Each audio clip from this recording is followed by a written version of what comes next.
Bonjour tout le monde, dans cette vidéo on va voir une nouvelle leçon de langue intitulée l'expression de la conséquence. Mais avant de commencer, il faut savoir que les notions de cause et de conséquence sont complémentaires, sont liées, donc on ne peut pas parler de cause sans conséquence ni de conséquence sans cause. Alors commençons par une petite définition. C'est quoi la conséquence? Alors la conséquence est un fait, un événement entraîné par une action. C'est le résultat d'une action. Donc autrement dit, la conséquence c'est le résultat. Alors prenons un exemple. Elle est malade, c'est quoi le résultat? Donc elle est absente. Donc ça c'est le résultat de ce fait ou de cette action. Donc c'est la conséquence. Alors maintenant, on va essayer de voir les autres moyens qu'on peut utiliser pour exprimer la conséquence. Elle est gentille, tout le monde l'aime. Donc elle est gentille, la conséquence, tout le monde l'aime. Elle est gentille, donc tout le monde l'aime. Elle est gentille de telle manière que tout le monde l'aime. Elle est gentille si bien que tout le monde l'aime. Alors si vous remarquez bien, les trois moyens qu'on a utilisés ici, ils sont au milieu de la phrase. Donc ils sont entre les deux propositions.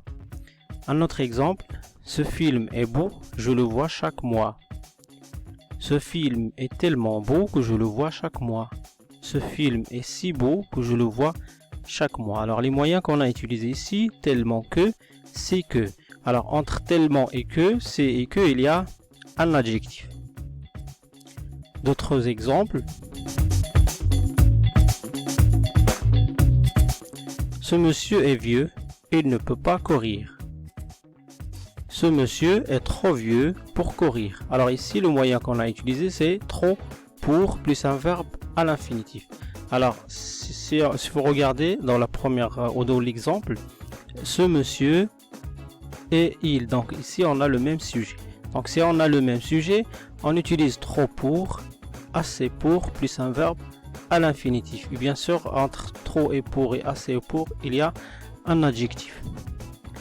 Les poissons ou le poisson est cher, les pauvres ne peuvent pas l'acheter. Alors ici, on a deux sujets différents. On n'a pas le même sujet. Donc le poisson est trop cher pour que les pauvres puissent l'acheter. Le poisson est assez cher pour que les pauvres puissent l'acheter. Donc deux sujets différents. On utilise trop pour que, assez pour que, plus un verbe conjugué au subjonctif. Et bien sûr, entre trop pour que et assez pour que, il y a un adjectif. Donc un adjectif ou un adverbe. Bien. Alors, les moyens utilisés pour exprimer la conséquence. Tout d'abord, on a donc, de telle manière que, si bien que. Donc les moyens qu'on utilise au milieu de la phrase. On a si que et tellement que. Et bien sûr, entre si et que et tellement que, il y a un adjectif ou un adverbe. Trop pour, assez pour, donc plus un verbe à l'infinitif. Trop pour que, assez pour que, plus un verbe au subjonctif. Alors maintenant on passe à la phase d'exploitation. Exercice, relier les propositions suivantes